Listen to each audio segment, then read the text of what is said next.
Hello and welcome back to another episode of Beyond the To-Do List. I'm your host, Eric Fisher, and this is the show where I talk to the people behind the productivity. This week I'm excited to share with you a new conversation that I had with Laura Vanderkam. She's been on the show a number of times throughout the years, always a great conversation when she comes back on. And if you don't know Laura, she studies time. And in this conversation, we're talking about her new ebook, The New Corner Office: How the Most Successful People Work from Home, which is drawing on her 18 years of experience working remotely, plus her original interviews with managers, employees, free agents, people, in other words, who have perfected their remote routines, as many recently have found themselves suddenly in the middle of. So Laura and I share some back and forth stories about places that we both got hung up in making that transition work, as well as making it work seasonally, because it's never the same for very long. But some of those things that you can hold to and make work to make work at home. So I'll get out of the way and just say, enjoy this conversation with Laura Vanderkam. Well, this week it is my privilege to welcome back to the show, Laura Vanderkam. Laura, welcome back. Thank you so much for having me back. Like I was just saying pre-record, anytime you're doing something and somebody from your, minions, I'll say, they reach out and they say, hey, Laura's got this new thing. I'm like, I'm in. Whatever. It's always, it's always good. Yeah. I mean, you've been on the show, I think 4 times, maybe 5. I don't know, but it doesn't really matter. You've always been a solid guest. And so I always knew that you're in the forefront of this productivity world, this time management world, because that's what you do. You've spent years, 1, working from home, and we're going to get to that in a second, but 2, studying time. And it's so important to do that, especially now. And so I got to ask, this new book, The New Corner Office: How Most Successful People Work from Home. Were you thinking of coming out with this prior to when everybody just kind of got slammed into and forced into doing that if they could? Or was this kind of a product of the times? This was a product of the time. So it made a very quick pivot when all this began happening in mid-March. My agent and publisher were working together on an idea and sort of said, okay, well, what about doing this? That this might be of interest to people. And I started a new podcast on April 1st that was called The New Corner Office, that looked at tips on working from home, since a number of companies had expressed interest in reaching audiences that were related to this. And so I thought, well, maybe there's a book here too. So we decided to do one and wrote it, and then came out in July. And the reason that was possible is that it is being published as an ebook and audiobook, not as a physical book. And it turns out that physically printing a book and shipping it through warehouses and to stores adds a long time to the publishing process. So right. We were able to pivot pretty quickly. That's great. Yeah. And one of the things I want to say is that not only this audio, and again, audio is right up the alley of any podcast listener, so check that out for sure. But the Kindle side of things, it just makes, by releasing it digitally, the ability to, hey, if we're going to put this out there quickly, let's not put fluff in the book. I just, every time, I mean, this, anytime you pick up a book, it's like, okay, you've stated your premise. Now it's kind of like writing a report instead of actually convincing somebody. It's like a TED Talk. It could be a TED Talk instead. And I'm not saying that, everything needs to be condensed that far, but what I am saying is strip out the unnecessary. And that's exactly what you did here. It's super to the point. It's incredibly useful. Like, this is, honestly, in my opinion, for anybody who is not got a lot of experience, or even has been doing it the past few months and still struggles, or even if they figured some stuff out, there's still a lot more to figure out. Trust me. After, because both you and I have been doing this work from home thing for years. And honestly, I can count that there's probably 20 different versions of it that I've done. Probably much more than that, right? Like, you've probably done that many different change ups of how you've approached it until you kind of finally got a handle on it. Yeah, I think that's how it works. And of course, a lot of people have had to make those adjustments so quickly. And going 100% remote in March, this wasn't something they'd maybe been toying around with for years and trying a day here and there. I mean, it was just go overnight, if your business wants to stay operational. And so no wonder it was tricky for a lot of people. But certainly, working from home is a skill and people are getting better at it over time. And so I wanted to write a manual for people who were looking to incorporate this into their work life for the long term. I mean, yes, this came out of a crisis, but I'm pretty sure that remote work will be with us for a long time to come. And so I wanted to write about how to work from home productively and ambitiously. Well, and, having gone through the book, you've covered basically all the bases. Again, we don't want to say that this is prescriptive, that like, hey, if you just follow everything in this book, everything's going to be fine, because we understand we're still in kind of somewhat of a crisis mode for a lot of people out there. We don't want to gloss over that. But again, like you said, long term with work from home, or remote work is a better way to put it often. This is that kind of blueprint, this pathway forward, I think, for a lot of people. There are a lot of upsides to remote work. And unfortunately, right now, there are some downsides for many people who are needing to combine remote work with caregiving responsibilities, for instance, that maybe in the long term, that won't be so much the case. So if people are finding it doable right now and with all that's going on, just know that this is going to be much better in the future. And I think a lot of organizations are realizing that. And they may be 100% remote right now. But I think as we come out of this, they'll reach more of a hybrid model of doing some days in the office and some days at home. And for a lot of organizations, that can really be the best of both worlds. Yeah. In other words, there may be a necessity right now, but there could be a potential to truly thrive later on. Yeah, because there really are strategic advantages. Commutes take a lot of time and a lot of energy, and they basically accomplish nothing. This is wasted time in most people's days, wasted time that keeps them away from their families, away from healthy habits like exercising, and they're not really working either for most of the time when they're commuting. So it's kind of wasted time. When people work from home, they can often work in the way that they work best. I have, in my jobs, particularly in summer in offices, I've often been freezing because the air conditioning is set to a certain level. And whatever level that is, apparently I like things warmer. And so, I've been in sweaters and shivering and going outside every, 30 minutes to try and warm up. And clearly you're not productive when you're doing that. Whereas at home, I can set the thermostat at my happy place and just enjoy that, or set the hours that you'd like to work. Even in very progressive offices, there tend to be very strong group time norms. Like there's a certain time when most people are there by, there's a certain time when most people leave. And, if you disappear for big chunks of time during the day, people are going to wonder what's up. And that doesn't mean you'll get fired for it, but there's enough of a sort of noticing that people often don't experiment. But when you don't have those strong group time norms, you might be empowered to say, well, what if I started work a little later? Like, what if I've always been a night owl and, I'm really pretty much useless at 8 a.m., but I've had to be there? What if I shift my hours later, getting more done, working the same amount of hours? Isn't that cool? Or, maybe I like to take longer breaks during the day, but start earlier and end later. That doesn't work with the group time norms, but I can do it when I work from home. So lots of ways people can be more productive. The way that you start the book is with the first, I'm trying to think, basically the first principle that you state is this idea of managing by task and not time. And you were just talking about how, there's these norms of when your quote hours are. But if you get outside of thinking about hours and, you're not just filling a seat, you're not just sitting there waiting for phone calls or to delete emails or filter them or whatever, but that if you focus on the task and accomplishing the task instead of filling time, I have found that this is a great setup. I was really appreciative that you set up from the get-go this perspective shift. Yeah, because it's so much more efficient to manage by task instead of time. And I love time. This is what I spend my life studying, but it's really not the most important variable.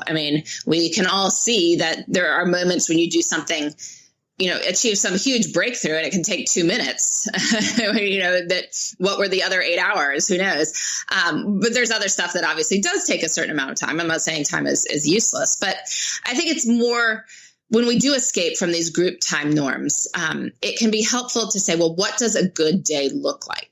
what would constitute an honest day's labor? And to decide this, with your team, decide it with your manager, decide it for yourself, set goals for any given week that would be challenging but doable. Break those down into daily task lists, what would be challenging but doable for any given day. And then the upside of doing this, aside from knowing that you've for sure gotten stuff done, so you feel very accomplished, is that you can also end the day. Because one of the biggest challenges for people who work from home is not knowing when the day is over. When you're in an office, like the day has to end at some point. You have to get in your car or get on the train or whatever and get out of there. When you are working at home, you don't have that automatic end to the day. And you can wind up feeling incredibly guilty if your laptop is sitting there and you're like, but I'm watching TV. I shouldn't be watching TV. My laptop is over there. You need something to tell you that the day is over. And knowing that you were supposed to get through, let's say, these 5 challenging tasks for the day, and you did, can then allow yourself to say, okay, I'm good. I have marched my miles for the day. I will march again tomorrow. Yeah. And having that, again, that pre-discussed designated 3 to 5 tasks that are specific, they're manageable, they're agreed upon by you and whoever else, whether it's you're part of a team or you report to somebody or people report to you, that having that predetermined amount really, really helps. And honestly, it then allows you to say, hey, if I just do these 5 things, or even 3, depending upon what they are, you can more feasibly take breaks throughout the day in between those times, or in between working on one of them even. You don't have to just say, hey, I get one thing done and then I finally get a break. You can take a break in between a task. That's okay. I give you permission. But by doing that predetermined, I like to talk about all of these logistics as the homework of productivity. By doing some of that, suddenly you have less guilt. You have less pressure, because you know exactly what's expected, and then you can knock it out and lather, rinse, repeat for the next day. Exactly. Yeah. So that's what it means to manage by task rather than time. One of the things that I like that you are also promoting in this is you plan on Fridays. And I'd love for you to discuss the why and how of that. And it doesn't have to be just Fridays, although I also do Friday. I have found that works the best for me. So I plan on Fridays because I think everyone needs a designated weekly planning time. You need some time that you will look at your calendar, think about what's coming up, ask yourself what you would like to do with your time over the next week or so, figure out when those things can happen, deal with any logistics, deal with any challenges you can see are coming up. But, spend that designated weekly planning time figuring stuff out. So it needs to be once a week at some point. So then the question is, what point? Lots of options. Some people do it first thing Monday morning. Some people do it Sunday night. I have found that Friday is better because it's during the work week. So if you need to call people or set up meetings or anything like that, you could probably reach people. The other upside of Friday afternoon is that you're not really doing much else. Like most people are not highly productive on Friday afternoons, just kind of hanging out till the weekend. So taking a few minutes to plan the week ahead can turn what might be wasted time into some of your most productive minutes of the week. The other upside of doing it on Friday is, it also allows you to think about your weekend if you haven't done that. Ask yourself if there's things you'd like to do over the weekend. But it also keeps you from experiencing those sort of Sunday night blues. And I find one of the reasons people find Sundays challenging is that they know there's a lot of stuff waiting for them on Monday, but they don't have a plan to deal with it. And so you can spend part of Sunday figuring it out. And then if you get to the office on Monday and make your plan then, well, you spend what could be really execution time on making decisions. And Monday morning has a rather high opportunity cost, whereas Friday afternoon does not. So choosing Friday afternoon to make your planning time has many upsides. You set your plan for the week. You can then relax and deal with it Monday morning. I even kind of refer to this as passing the baton to my future self or next week me or something like that. Yeah. Because again, that's part of the problem is that people can be super fast, but if somebody fumbles the passing of the baton, any other team could win. And so it's really about buttoning up things. It's about closing down not only, each and every workday, which we can talk about a little bit too, because that's part of the rhythms, that if I button up Friday and I set myself up Monday to just walk in and start executing well without having to say, now, where was I? What did I do? What do I need to do? Like, write myself all that, basically write myself that instruction list, and have it sitting there ready to pull out of a planner or sitting there on my desk or startup file or whatever is best for you. By setting myself up that way, Sunday's less dreadful and Monday's less hard. I totally agree. Yeah, I love walking in on Monday morning and be like, oh, these are the things I need to do today. And I don't spend that time that, is valuable go time. Like you feel like you can take on the world Monday morning.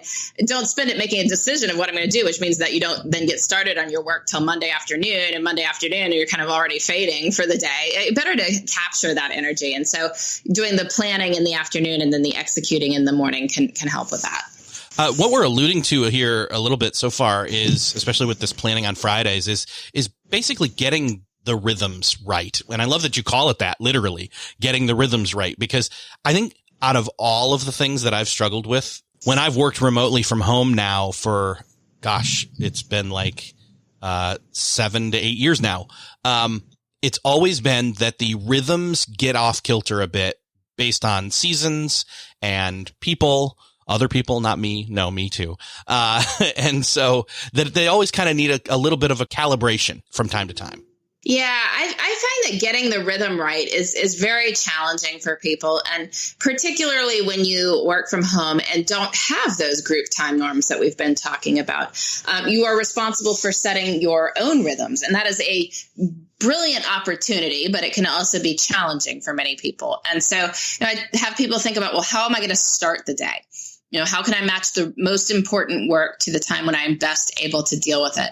How can I plan out the types of tasks I do during the day, figure out what will fit in a day? That's an important thing to figure out too.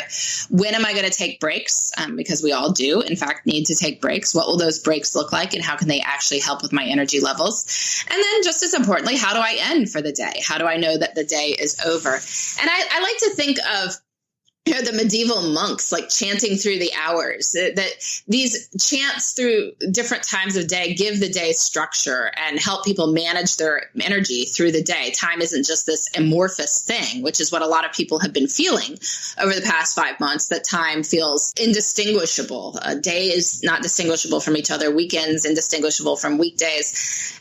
And so you can put your own markers into time. And by doing that, you can manage your energy and get a lot more done. So figure out what the rhythm is that works for you. I mean, the monks weren't allowed to choose their own rhythms, but you can.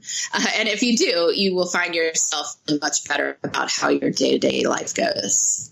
Yeah. And a lot of that comes down to, again, like you were talking about earlier, when it comes to, are you an early riser? Are you a night owl? Do you need a nap in the middle of the day, if that's even possible?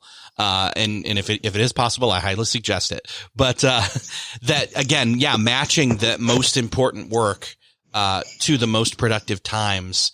And again, like we were talking about earlier, this is like the next level of managing by task, not time, is to, once you're managing by task, then if you can do those tasks at the most productive time, you can do them faster. And I'm not saying everything should be done faster, but hey, if it can be done faster because you have more energy at certain times of the day, why not?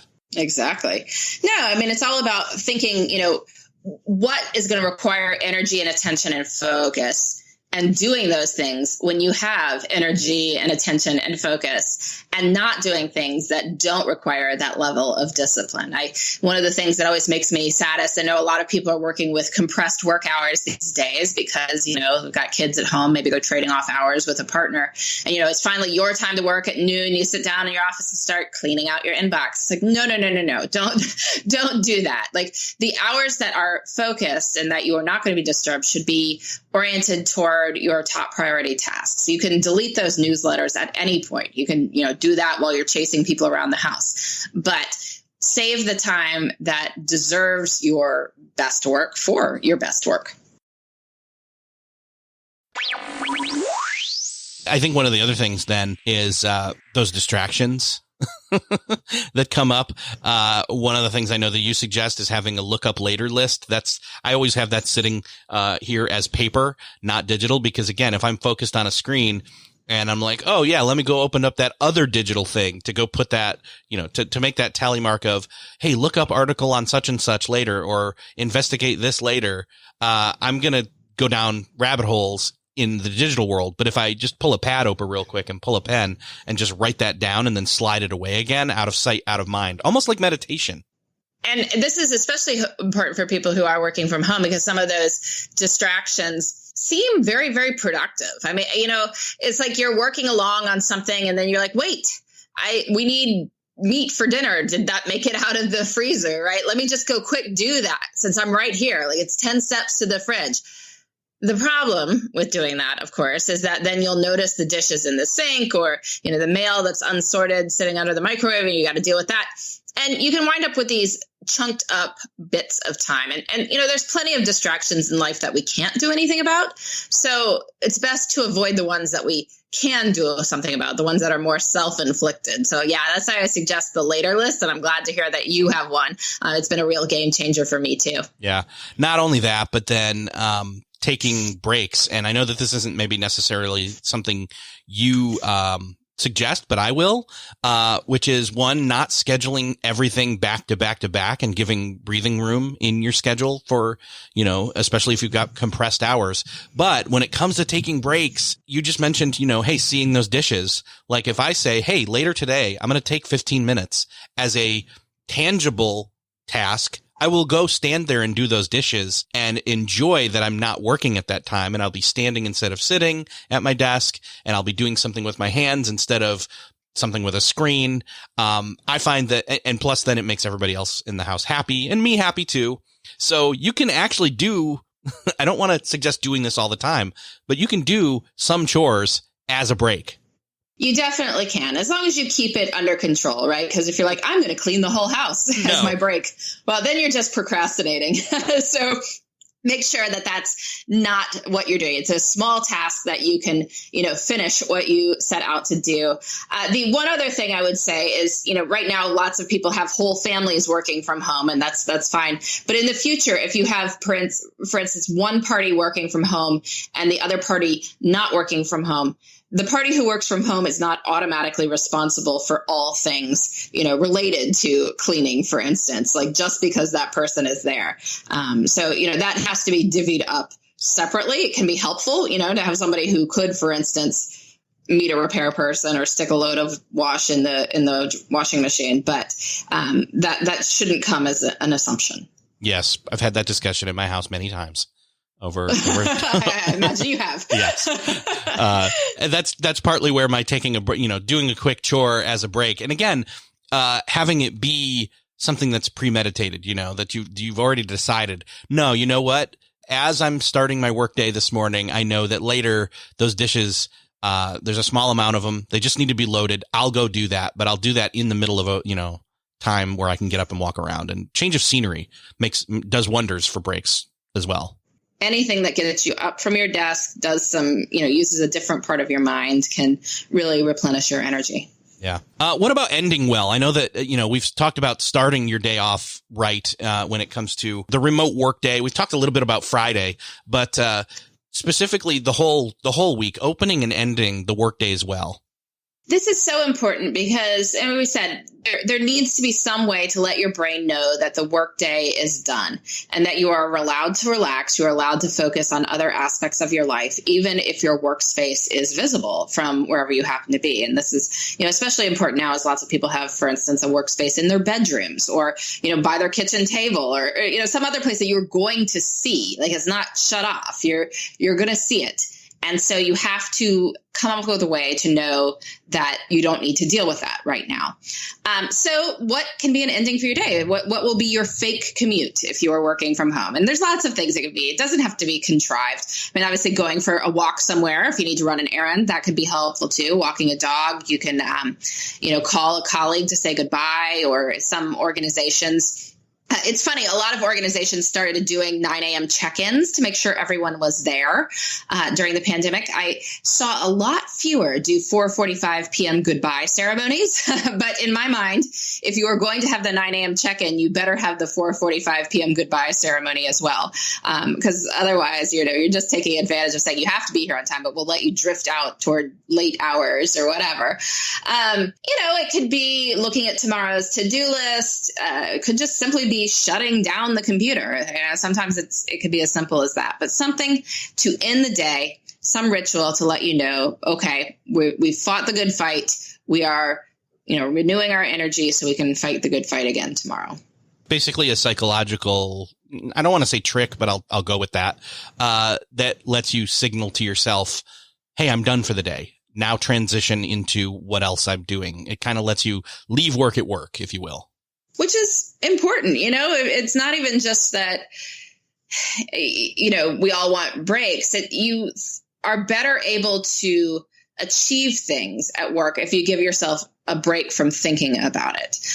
Because I know I had this problem when I was first working from home, and I didn't have a family at the time. I was, living by myself for big chunks of time because my roommate would travel for work. And so I would just sit there and half work and half not work all evening, like surfing the web, but answering the occasional email or working on something sort of half-heartedly, but not really getting anywhere. And it's just completely wasted time and not helping matters. So I had to come up with something else to do with that time. And in my case, what I wound up doing is joining a bunch of community choirs, as it forced me to leave the house and go out and see other people. And, I became much more efficient, which had many upsides. But, I think people need to figure out what could that thing be? Not only that you have some sort of shutdown ritual, but that you have something you are shutting down for, something that makes you want to end work at a reasonable time so that you have a compelling enough personal life that work doesn't automatically fill all available space. Mm-hmm. Something else that kind of ties into the planning on Fridays as well as the opening and ending your days well is this idea of creating an ideal week. So you can think about how you would like to spend your time. And by doing so, you vastly increase the chances that you start to spend your time that way. And this is an exercise I have lots of people do, just sort of, if you were at your best self, what would your week look by? And I like the phrase realistic ideal week because, if we're talking about perfect week, like I'd have a flying car. I wouldn't have to wait in traffic, There'd be all sorts of things that do not actually happen in the real world. So the realistic ideal week is that, okay, a person like me with the various constraints I have on my life and the realities of biology and physics, what would a good week look like? Like, what would be sort of a template for the weekends? Like, when do I think I would like to work? How much sleep would I be getting? What would I do with my evenings? What would be, hobbies I'd do or when my breaks would happen? What kind of work would I focus on at different points? And once you have this schedule, you can work to make parts of this a reality. And the upside of remote work is often you do have more say over your time. And so, if you're thinking, well, I'd really like to exercise at 9 a.m., but I've always, had to commute and be at work by 9:30, so that just doesn't work. Well, maybe it works now, right? Like maybe you can, in fact, go for a 30-minute run and you'd still be at work at 9:30, even though you ran at 9. And so you can just try these things out and see what works and what doesn't and what parts you'd like to keep in your life.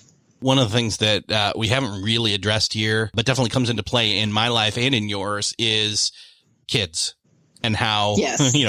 Again, this is one of those things where in crisis mode, kids being home and, roles being shifted and shuffled can be, again, feed into the distractions. But what are some of the ways that you found work best when it comes to maybe not getting rid of the kids altogether, but which is harder, right? But making work when kids are present. So, I had this question come up a lot pre-pandemic because I think some people were under the mistaken impression that working from home was going to be a great way to save money on childcare. And I say, well, it's actually a really good way to go insane, to attempt to be the primary caregiver for your children and to be focused on work. Like, it's very, very difficult to pull off. Maybe there's somebody who can do it, but I haven't really met that person. What winds up happening is that you feel pulled in a million directions. You feel like both a terrible parent and a terrible employee. You can get so much more done in, let's say, 2 hours when you're fully focused on work, and then have fun in 2 hours with your kids, than 4 hours where you're constantly going back and forth. I mean, the two feel completely different, even if it's the same total amount of time. So, I'd always tell people, no. If you are working from home, like, your kids need to be in school or daycare or be cared for by somebody else, whether that's, your partner, another relative, a sitter, swapping with a neighbor, but somebody else other than you needs to be in charge during the hours that you choose to work. Then, of course, the pandemic happened, and a lot of people's, preschool and school age children are now home 24/7 in a way that they weren't before.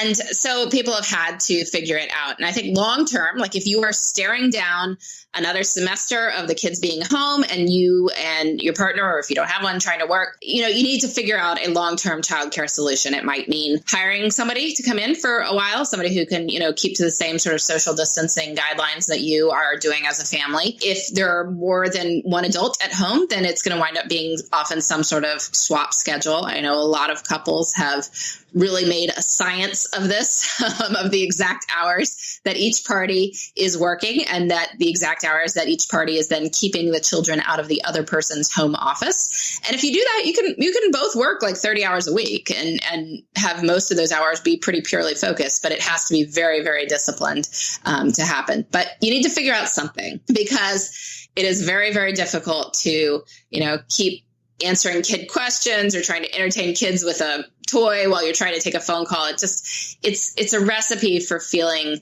frazzled and unhappy. And I really hope people can avoid that if at all possible. And there's so many different, flavors or factors when it comes to, the age of the kids and the amount of need that they have, the compliancy that they will allow you in terms of, cooperating. You go into a lot of different, potential options when it comes to this in the book. But again, it all comes down to almost thinking of, well, more or less thinking of the other people in your space as coworkers that you have to have an agreed kind of, let's just say, office politics with them. Yes, exactly. And I do want to stress this, like, we have a tendency to, the grass is always greener, right? Mm-hmm. On the other side. So people are like, oh, I'm getting so distracted at home. It's like, okay, do you remember how somebody would come by to talk about, like, Joe's outfit, like the ridiculous tie he was sporting in that meeting, or like come by to talk to you about what happened to the cheese on the cafeteria salad bar and other such things that, may be interesting, but were not what you were intending to focus on at that particular moment. And that would happen a lot. I mean, really. So it's not that home or work are inherently distracting one place or the other. There are distractions for either. I do think that the distractions at home in the long run can be better managed, because you can, in fact, come up with a childcare arrangement for your kids. It is a lot harder to convince your coworkers to stop stopping by and telling you about the salad bar. That's just a different ballgame. So I have seen stats that when people really need to buckle down and get stuff done, most people would prefer a home office versus an office place during work hours, because that is seen as a very distracting place. Yeah, I'm glad you brought that up, because I do think back sometimes to when I was in a cubicle the last time and how distracting that actually was versus being at home. And again, it's manageable. And I think the biggest distraction from when you first kind of enter into the remote work lifestyle is this newfound lack or atrophied skill of self-direction. We are all having to be more self-directed these days. And honestly, I mean, that's good. It's a skill. It's a skill like anything else. And many people did not intend to learn that skill. And so you see a lot of people are very hesitant about working from home and, pinging constantly with other people to make sure everybody knows, I'm not watching Netflix. I'm really working.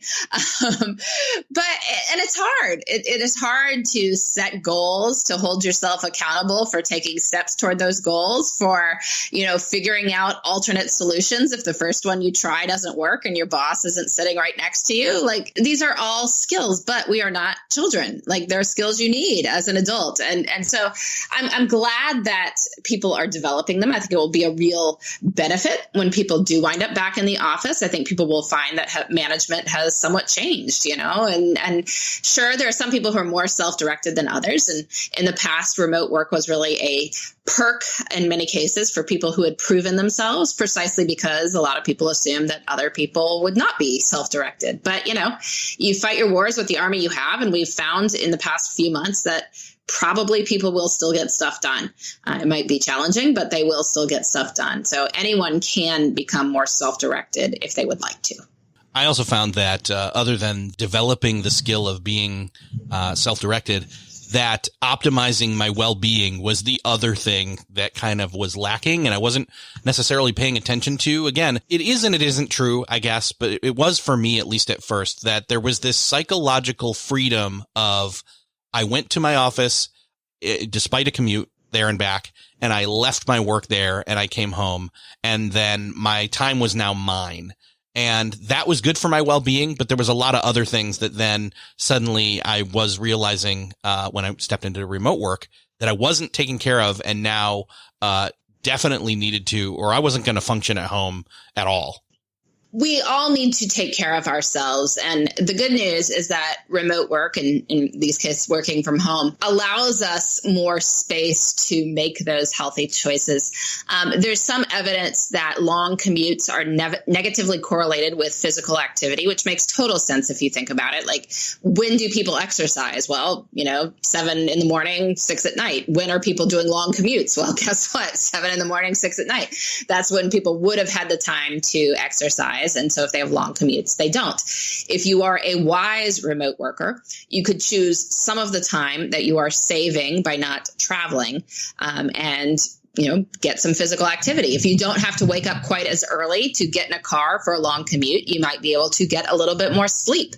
That is certainly an upside that wise remote workers can do. They can also manage their energy so that the days that they are going somewhere, they can be their best selves, as opposed to feeling very burnt out on, for instance, long travel days. They could make healthier choices in terms of eating. If you are preparing your own meals, they generally are healthier than restaurant meals, just because of the availability of fruits and vegetables and using less salt and fat and things like that. So, if you're cooking dinner, great. If you're then eating your leftovers for lunch, wow, you've got 2 healthy meals out of that. So there are ways to make healthy choices that optimize your well-being. Now, does everybody do that when they work from home? Of course not. There's probably people who are like ordering pizza for every meal, and, because they don't have a commute, they're going to stay up twice as late as they would before. But you can make these choices. And so I encourage people to consider doing so. Yes, it enables you to make those choices easier instead of, I got to do all that work just to take something to, take that lunch to work. And it's got to be preservable to a certain extent, et cetera. Not saying that wasn't impossible to be healthy that way. But yeah, I found once I was able to work from home, my morning was me going out for a walk first thing, and that was happening way less up till that point. Yeah, there's just more space for it. Or even during the day. I mean, very few people will do a real exercise break during the workday at a workplace. Now, some offices are starting to encourage it, say like, oh, we're going to all go for a walk together at lunch or something like that. Great. But it's very difficult to make happen in a lot of these places that are subject to these strong group norms that, exercise is not something you do at work. Or if you leave to go to the gym at lunch, you are clearly not a go-getter. I've really heard people express basically that exact thought. I'm like, okay, well, that's interesting because, my thought is you're probably getting better ideas and having a better afternoon if you do that. But many people are aware of that perception, and so they won't. But it's just not there when you're at home. Like, if you don't have any more video calls after, let's say, 2:30 and you got a half-hour break, sure, like go put on some exercise clothes, go for a walk, go for a run, go do a workout video, go lift some weights, and then, start up again at 3:00 and nobody can smell you. I mean, other than your family, and, they're kind of used to it. So it's all good. Yeah. The flexibility to be able to do all that, is just so much more, honestly, just so much more productive. I have found. And again, there's been different seasons where before anybody else in my house gets up, I'm the one who goes out the house, goes to the gym, and will work out. Other times, like today, I took the dog for a walk at lunchtime.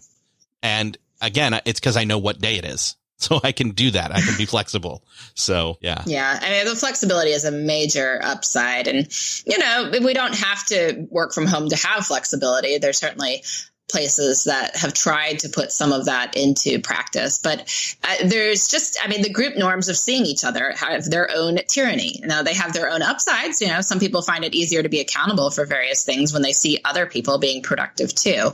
But we have to be aware of these things, and not having them around allows for some interesting new possibilities in how we use our time. I think the one other big thing then is that a lot of people will say, well, but if I work from home, am I sacrificing long-term career goals or ambitions because I'm, out of sight, out of mind, or can I work this towards my advantage? This is why the pandemic is so interesting, because this wasn't about a bunch of people suddenly need work-life balance. And so we're all going to lobby to work from home 2 days a week and see how it goes. This was everyone, the high flyers, the people who are about to get fired, like everyone is now working from home and had to start doing so very quickly. It's just such a fascinating experiment. I've certainly had conversations with various business leaders in the past who are like, oh, remote work, so interesting. Trend for the future, thing we need to be aware of. Never worked for us. It's like, yeah, turned out in March, it did work for you. Like you had to do it. So when faced with either shutting your business or letting your employees work from home, you decided that, hey, guess what? It turns out we can work from home. So right now, nobody is dealing with that. In the future, though, it is true that some of these old ideas of FaceTime and presenteeism and all that will come back up. Like who looks like a go-getter? The guy who's in the office for the longest hours. The unspoken assumption that you should be at your desk when your boss walks in, and you should not leave your desk until after your boss walks out.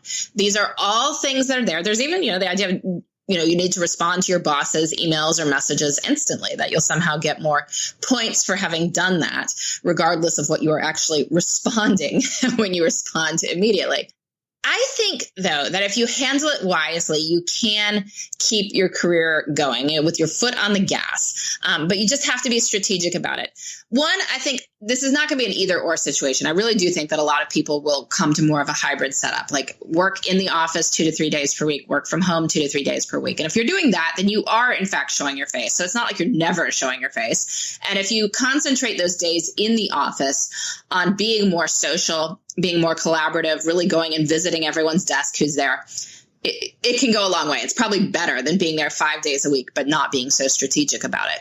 The other thing is that when you are in an office 5 days a week, you invest a lot of time in your colleagues, and that's really cool. But I think you probably invest time in your colleagues past the point of diminishing returns. You form these sort of stronger bonds with them, but you don't form bonds with anyone else.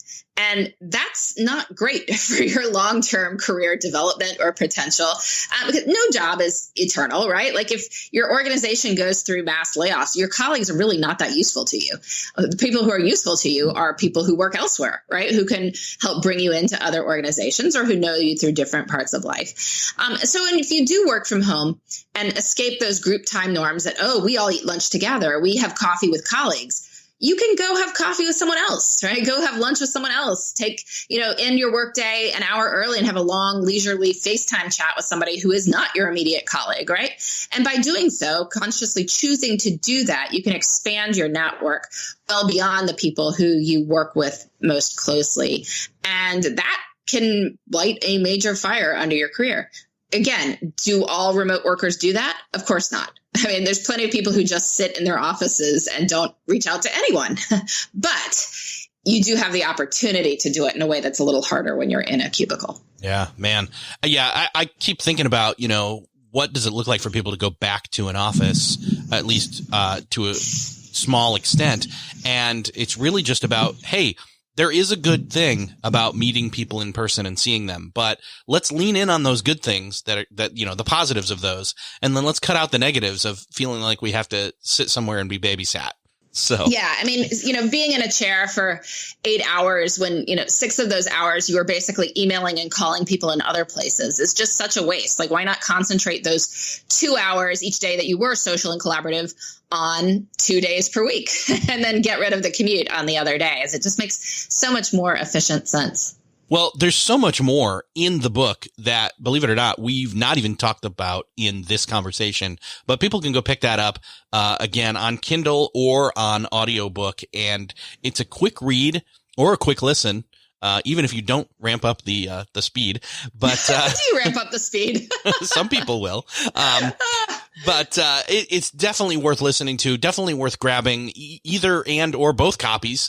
And there's just so much in there that even a seasoned person like myself found, hey, you know what? I have let that get out of whack. I need to recalibrate that, and I need to have a conversation with this person about this, and I need to have a conversation with myself, for that matter, about a couple of these issues. So there's always some optimization that can happen. So thank you for writing this, and I think a lot of people are going to get a lot out of it.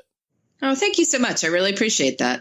Glad to have you back on the show. I'm going to put the link in the show notes. It's called The New Corner Office. You can find it basically on Amazon because it's a Kindle book. So there you go. Or anywhere that sells ebooks. Yes, or ebooks. There are other formats. Yes. There are other formats. Apple Books, I guess, or barnesandnoble.com. But yes, it's electronic. So you don't need to go to go to a bookstore to get it. Just download it immediately. Awesome. Laura, thank you so much. And we'll talk to you again sometime soon. Thanks so much for having me.